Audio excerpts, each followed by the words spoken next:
नमस्कार विद्यार्थी मित्रांनो. सावित्रीबाई फुले शिक्षण प्रसारक मंडळ संचलित श्रावणलाल मोदी विद्यालयातील मी सहशिक्षिका श्रीमती आगवन एस एस आज इयत्ता 8वी वर्गाचा मराठी विषयाचा पाठ क्रमांक 13 पाड्यावरचा चहा या पाठाविषयी आपल्याशी थोडक्यात चर्चा करणार आहे. यामध्ये आपण पाठाचे नाव, पाठ परिचय आणि पाठाचा आशय हे घटक अभ्यासणार आहोत.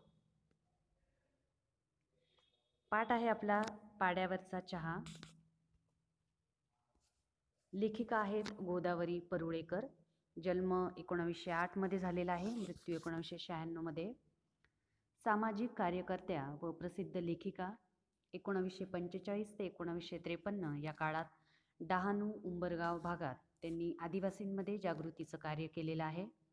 त्यांच्याबरोबर काम करत असताना आलेले अनुभव जेव्हा माणूस जागा होतो या पुस्तकातून त्यांनी मांडलेले आहेत. तसेच त्यांचे बंदिवासाची 8 वर्ष हे पुस्तकही प्रकाशित आहे. जेव्हा माणूस जागा होतो या पुस्तकासाठी 1972 साली साहित्य अकादमी पुरस्काराने त्यांना सन्मानित करण्यात आलेलं आहे. प्रस्तुत पाठ जेव्हा माणूस जागा होतो या पुस्तकातून घेतलेला आहे. निसर्गाच्या सान्निध्यात राहणाऱ्या वारली समाजाच्या त्या काळातील कष्टमय खडतर जीवनाचं चित्रण प्रस्तुत पाठामध्ये लेखिकेने आपल्यासमोर मांडलेलं आहे.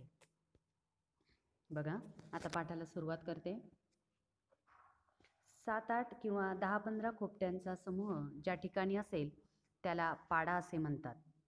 असे 5-7 पाडे अगर जास्तीत जास्त 10 क्वचित 15 पाडे मिळून एक गाव तयार होते. एक पाडा दुसऱ्या पाड्यापासून अर्धा मैल काही ठिकाणी 2-3 मैल अंतरावर वसलेला असतो. एका गावातल्या साऱ्या पाड्यांना भेट द्यायची म्हणजे 5-6 मैलांचा फेरफटका करावा लागतो. साधारण उंचवट्यावर झाडांचा आश्रय घेऊन सावलीला हे पाडे वसलेले आहेत.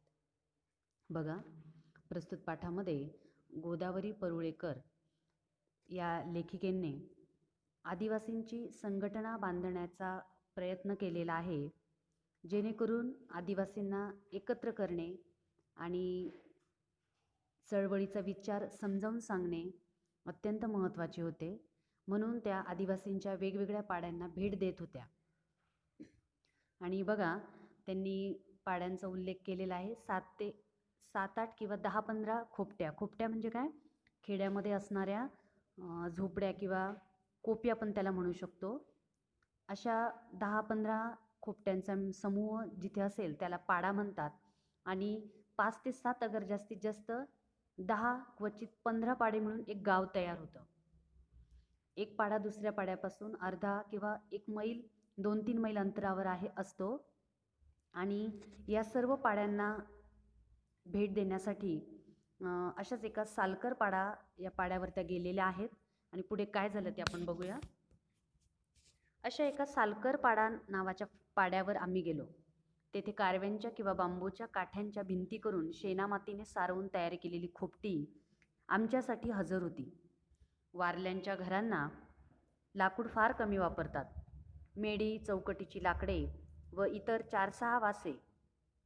काही खोपट्यांना एवढेही लाकूड नसते. काही खोपटी इतकी ठेंगणी असतात, ठेंगणी म्हणजे छोटी बुटकी, की आत जायचे म्हटले तरी वाकून जावे लागते. आमचा एक कार्यकर्ता लक्ष्मण सापट याचे घर देखील असेच आहे. बघा, आता लेखिका आणि त्यांचे सहकारी सालकर पाडा नावाच्या पाड्यावर एकदा गेले होते. आता त्या घराचं वर्णन करताना किंवा त्या पाड्याचं वर्णन करताना त्या म्हणतात की कारव्यांच्या किंवा बांबूच्या काठ्यांच्या भिंती करून त्याला शेणामातीने सारवून त्या उभ्या केलेल्या असतात. आणि लाकडाचा वापर तिथे फार कमी प्रमाणामध्ये केला जातो. काही खोपट्यांना एवढेही लाकूड नसते, म्हणजे लाकडाचा वापर खूपच कमी तिथे केला जातो आणि ती खूप ठेंगणी असतात. आत जायचं म्हटलं तरी त्यांना वाकून जावं लागायचं. मला नेहमी अगदी जपून आत बाहेर करावे लागे. बहुतेक घरे एक दालनीच आहेत. एक दालनी म्हणजे काय, तर घराला किंवा त्या खोपटीला एकच दरवाजा असलेला त्याला एक दालनी म्हटलेलं आहे. एकच दार. कुठल्याही कारव्या अगर कामट्या मोडल्या की खिडकी तयार. पावसापासून संरक्षण व्हावं म्हणून काही घरांवर पेंडा तर काहींवर पळसाची पानं लावलेली असायची. कौलारू घरं तर तिथं खूपच क्वचितरित्या दिसत असायची. वारल्यांच्या घरात रक्षण करण्याची गरज भासावी असं काहीच नसल्यामुळे ढकलली तरी कोसळून पडतील अशी ती खोपटी होती. म्हणजे घरामध्ये कुठल्याही प्रकारचा पैसा किंवा धनदौलत चोरी होण्यासारखी कुठली गोष्ट नसल्याने ती घरं अगदी मोकळी असायची आणि त्याला ढकललं तरी ती कोसळून पडतील अशी ती खोपटी होती. खोपट्याच्या भोवताली सुमारे 6 ते 9 इंच उंचीचा कडेला दगड लावून केलेला सारवलेला एक ओटा असायचा. आम्ही एका ओट्यावर जाऊन बसलो. प्रत्येक खोपट्याच्या पुढे बांबू व कामट्यांची लहान टेबलासारखी एक माची तयार केलेली होती आणि त्यावर पिण्याच्या पाण्याची मडकी होती. खोपट्याच्या बाहेर लहान लहान खड्डे करून त्यात कोंबड्यांसाठी पाणी ओतून ठेवलेलं असायचं.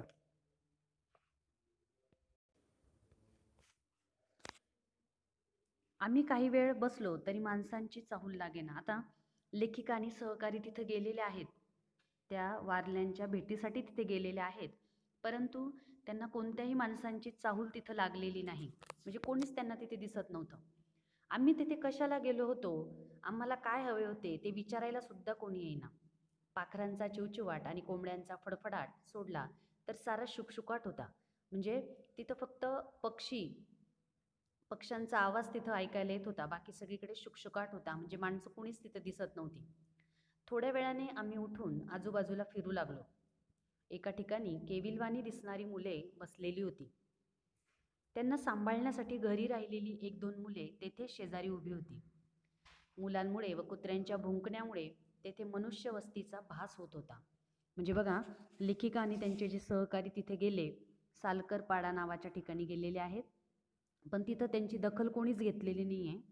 सर्वत्र शुकशुकाट त्यांना आढळून आलेला आहे आणि अशा ठिकाणी त्यांना अतिशय शांतता म्हणजे भीतीचं वातावरण तिथं जाणवत होतं आणि फक्त मुलांमुळे आणि कुत्र्यांच्या भुंकण्यामुळे तेथे मनुष्यवस्तीचा थोडक्यात भास होत होता.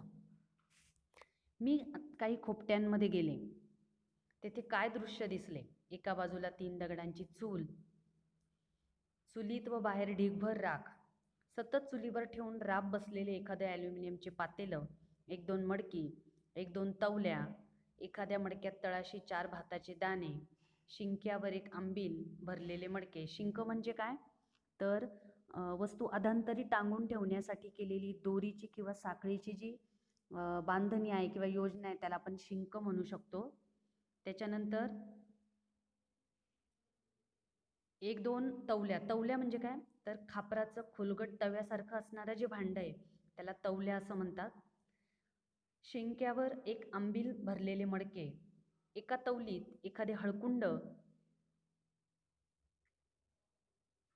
1-2 कांदे, लसणीच्या पाकळ्या, विड्या वळण्यासाठी आणलेली व कुडाला अडकवलेली आपट्याची पाने, 1.5 फूट लांबीचा एका बाजूने बंद असलेला बांबूच्या पेराचा तुकडा भिंतीच्या कारव्यांना अडकवलेला होता. त्यात तंबाख म्हणजे तंबाखूची पाने किंवा तंबाखू ठेवत असत. हा बांबूचा तुकडा म्हणजे जंगलातील बरणीच होती. बघा, आता तिथं गेल्यानंतर लेखिकेला एका खोपट्यामध्ये जेव्हा त्या गेल्या तेव्हा त्यांना तिथे खोपट्याचं दृश्य अगदी दयनीय अवस्थेत त्यांना दिसलेलं आहे. तिथे त्यांना एखादं ॲल्युमिनियमचं पातेलं, मातीची 1-2 मडकी, भाताचे 4 दाणे त्यात दिसलेले आहे, 1-2 कांदे, हळकुंड आणि लसणीच्या पाकळ्या एवढाच संसार त्या लोकांचा त्यांना दिसून आलेला आहे. पुढे बघूया. आम्ही खोपट्यात गेलो, बाहेर आलो. आम्हाला कोणीही हटकले नाही की तुम्ही कोण, येथे काय करता वगैरे काही विचारले नाही.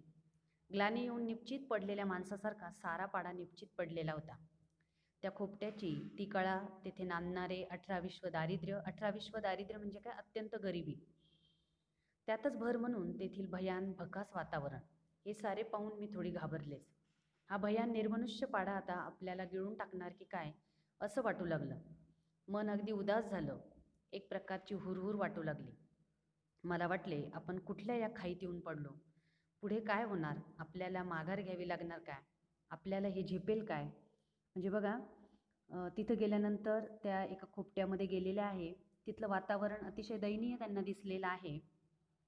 ग्लानी आलेल्या माणसासारखा तो पाडा निश्चित पडून होता.